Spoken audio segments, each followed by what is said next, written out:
नमस्कार। अब मैं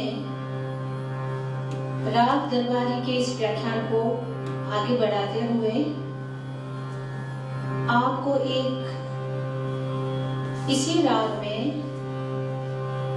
दूसरी तरह की विधा जो थर्ड ईयर के स्टैंडर्ड के अकॉर्डिंग आपको आनी चाहिए वो ले रही हूँ। उस विधा का नाम है तराना। तराना किसे कहते हैं इसका मैं पहले जो व्याख्यान दिया उसमें मैंने बताया था कि तराना क्या होता है और तराना कैसे बना। अमीर खुसरो साहब के कारण ये एक नवीन रचना उन्होंने क्रिएट की थी और उसमें कुछ तबले के बोल, कुछ री रू तनाना ऐसे निरर्थक शब्दों को लेते हुए कुछ फारसी शब्दों को लेकर इस विधा या इस गीत प्रकार को बनाया था। राग दरबारी में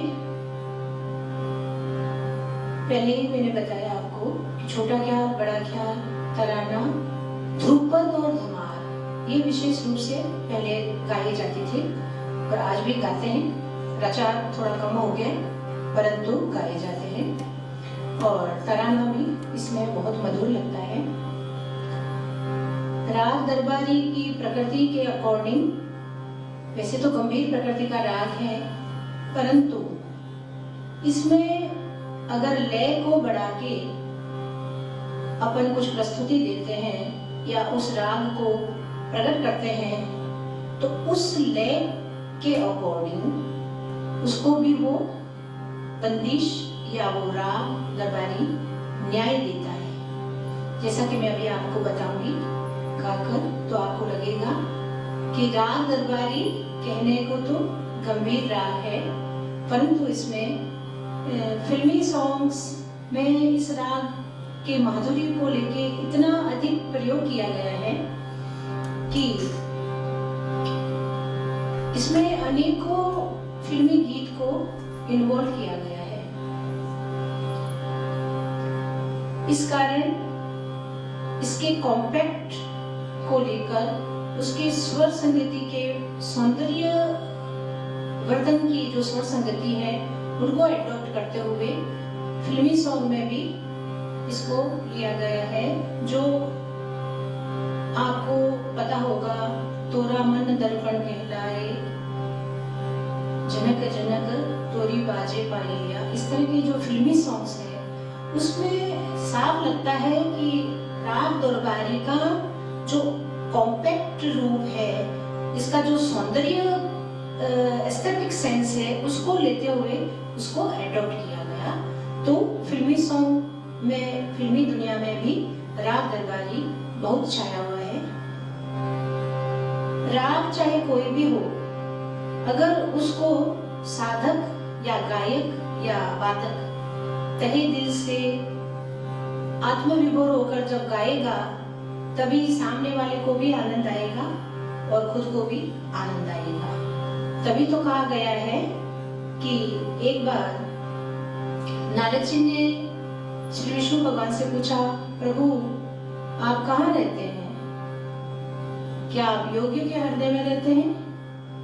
कहाँ विराजते हैं आप? तो उन्होंने जो प्रत्युत्तर दिया उसी से प्रकट होता है कि संगीत का जो अपने संसार का जो आधार है वो संगीत है।